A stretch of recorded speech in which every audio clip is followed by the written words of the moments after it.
Did you know there are only 5 exercises you actually need after age 35 to stay strong, stay mobile, and keep your body from falling apart? No fancy equipment required for these, and no complicated programming either. So let's jump right in with our first exercise, the squat. Now, you've probably done squats before in some form, whether it was in a gym class, a boot camp, or just standing up from a chair 1,000 times without realizing it was actually a squat. Well, this single movement is one of the most effective ways to build lower body strength, protect your knees, and keep your hips functional as you age. It hits almost every major muscle in your lower body at once. Your quads, your glutes, your hamstrings, and even your core has to work to keep you stable. Don't worry if you don't have access to a gym. You can easily do this right at your home, in your living room, or even outside in your backyard. If you're over 35 and you've started to notice your knees aren't what they used to be, you'll definitely want to learn the correct way to perform this exercise. So here's how you do it. Stand with your feet shoulder width apart, toes pointed slightly outward. Keep your chest up and your core braced like someone's about to tap you in the stomach. Now push your hips back and bend your knees, lowering your body down like you're about to sit in a chair behind you.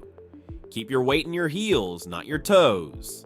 Lower down until your thighs are at least parallel to the ground or as close as you can comfortably get. Hold for a second at the bottom.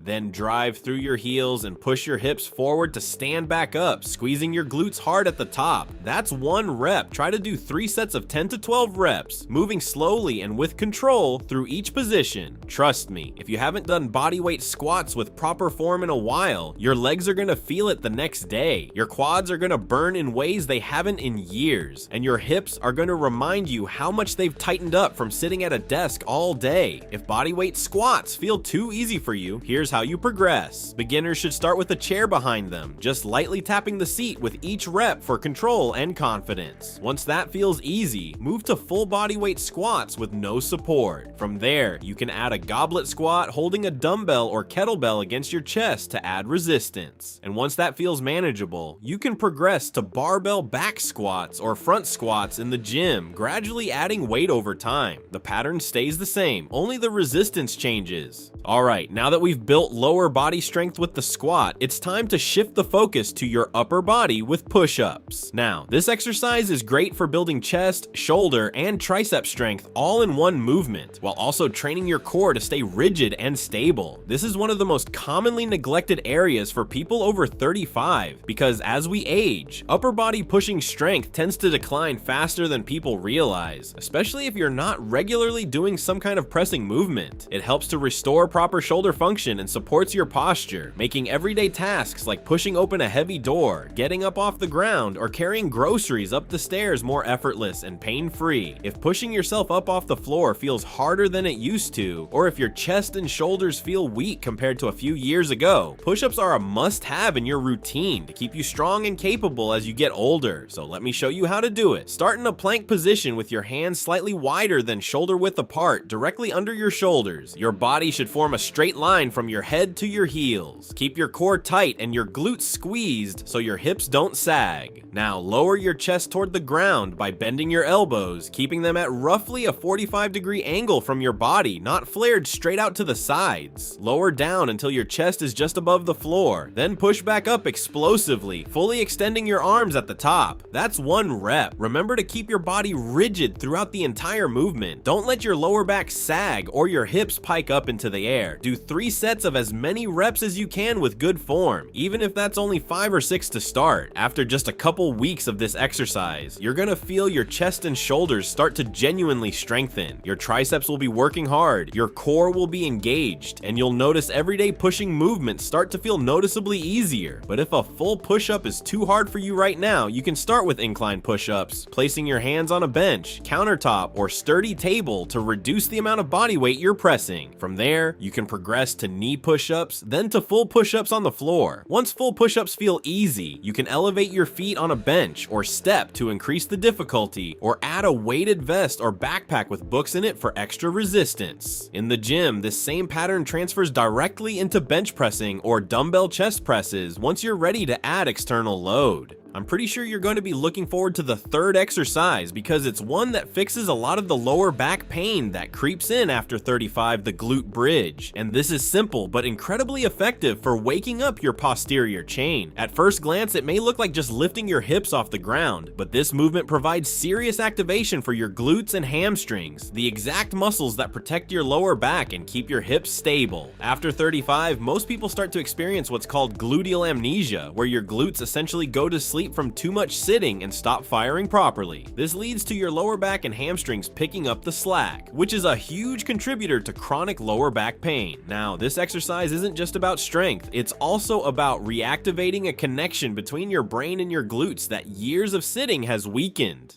The glute bridge teaches your body to use your hips properly again, the way they were designed to move. Doing this regularly not only makes your lower back feel better, but it also reduces your risk of hip and knee injuries by restoring proper firing patterns through your entire posterior chain. So to perform this exercise, lie flat on your back with your knees bent and your feet flat on the floor, about hip width apart. Your arms should rest by your sides, palms down for stability. Now begin by squeezing your glutes and driving your hips up toward the ceiling, creating a straight line from your shoulders to your knees at the top. Hold this position for 2 seconds, really squeezing your glutes as hard as you can, then slowly lower your hips back down to the ground with control. That's 1 rep. Begin moving slowly and deliberately, focusing on the squeeze at the top rather than just lifting your hips quickly. Aim for 3 sets of 12 to 15 repetitions. As you improve, you can increase the hold time at the top or slow down the lowering phase even further. Now that we focused on your posterior chain, let's shift gears and dive into a movement that builds full body stability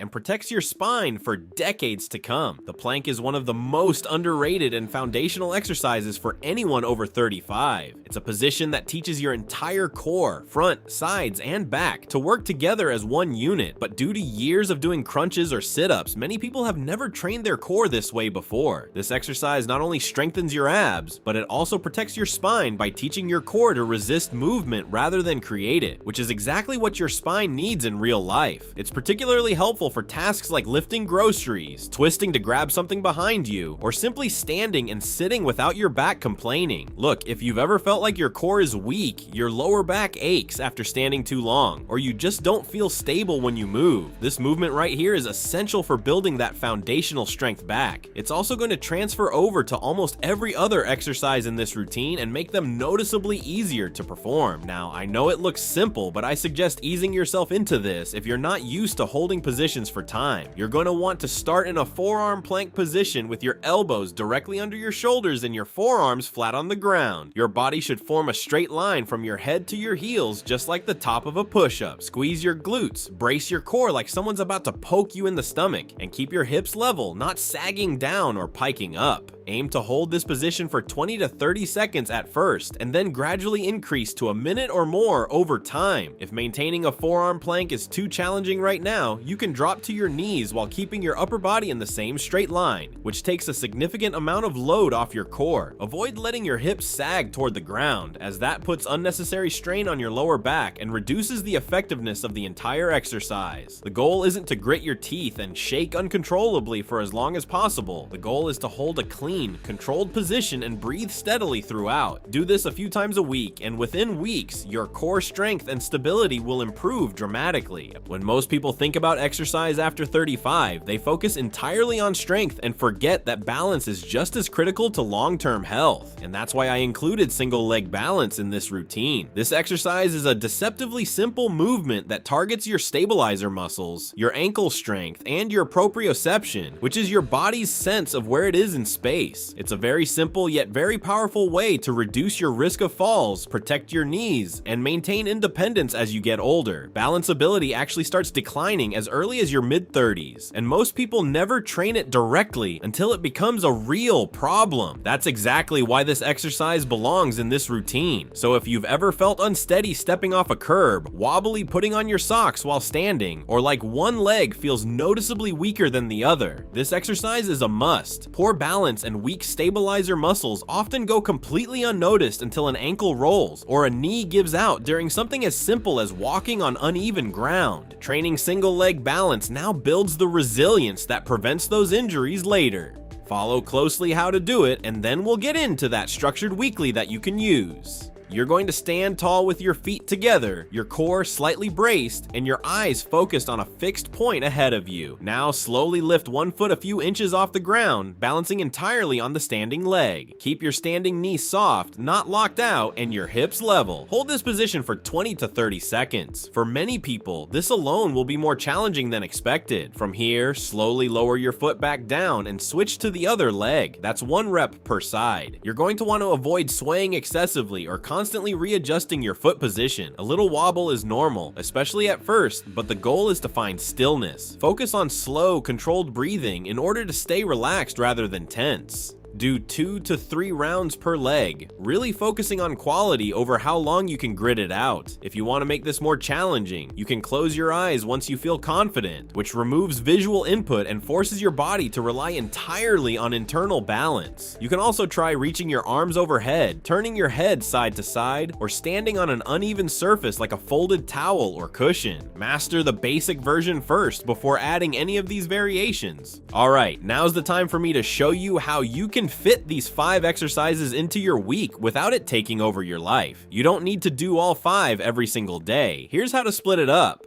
On day 1, pair squats with the plank. 3 sets of 10 to 12 squats, followed by 3 rounds of planks, holding each for 20 to 45 seconds. That's it. About 10 minutes, and you've trained your entire lower body and core. On day 2, give your body a break or just go for a walk. On day 3, pair push-ups with glute bridges. 3 sets of push-ups, as many reps as you can with good form, followed by 3 sets of 12 to 15 glute bridges. Another 10 minutes, and you've covered your entire upper body and posterior chain. Take day 4 off, just like day 2. On day 5, bring it all together with a quick full body circuit. Squats, push-ups, and single leg balance, one after the other, resting briefly between each. This one will take closer to 12 to 15 minutes, but it ties everything together. Days 6 and 7 are yours to rest or stay lightly active. That's 3 sessions a week, each one only 10 to 15 minutes, and together they hit every major movement pattern your body needs after 35. No hour-long gym sessions, no complicated split, just consistency. These 5 exercises are the only ones you need after 35 because they target the areas that matter most as your body changes. The squat builds the lower body strength that protects your knees and hips.